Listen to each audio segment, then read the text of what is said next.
சென்னை போரூரிலிருந்து பூவிருந்தவள்ளி நோக்கி செல்லும் சாலையில் போக்குவரத்து நெரிசல் ஏற்பட்டதால் வாகனங்கள் ஊர்ந்தபடி செல்கின்றன.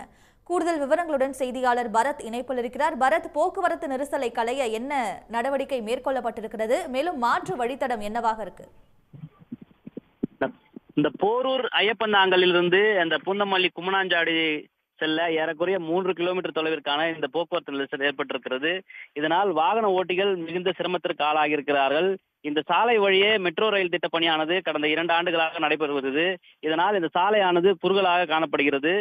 அது மட்டுமல்லாமல் இந்த சாலை குண்டும் குழியுமாக காட்சியளிக்கிறது. இதனால் இந்த சாலையில் வாகனங்களை ஓட்ட முடியாமல் வாகன ஓட்டிகள் திணறி வருகிறார்கள். அது மட்டுமில்லாமல் தற்போது பண்டிகை காலம் என்பதால் கூடுதலாக வாகனங்கள் வந்து செல்வதால் இந்த பகுதியில் மிகுந்த போக்குவரத்து நெரிசலானது ஏற்பட்டிருக்கிறது. எனவே உடனடியாக போக்குவரத்து காவல்துறையினர் உரிய நடவடிக்கை எடுக்க வேண்டும் என்று இந்த வாகன ஓட்டிகள் கோரிக்கை வைத்திருக்கிறார்கள். இந்த சாலையை பொறுத்தவரை போரூரிலிருந்து கும்மனாஞ்சாடி வரை மிகுந்த போக்குவரத்து நெரிசல் ஏற்பட்டிருக்கிறது. இந்த சாலையில் வாகனங்கள் செல்ல முடியாத அளவிற்கு இந்த போக்குவரத்து நெரிசல் ஏற்பட்டிருக்கிறது. இருசக்கர வாகனங்கள் மட்டுமே ஒரு சில வாகனங்கள் செல்கின்றன. கார் மற்றும் பேருந்துகள் குறைய 1 மணி நேரம் இந்த சாலையை கடப்ப நேரம் ஆவதாக புகார் தெரிவித்திருக்கிறார்கள்.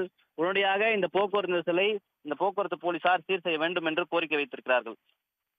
உடனுக்குடன் செய்திகளை தெரிந்து கொள்ள சன் நியூஸ் பெல் ஐகானை கிளிக் பண்ணுங்க.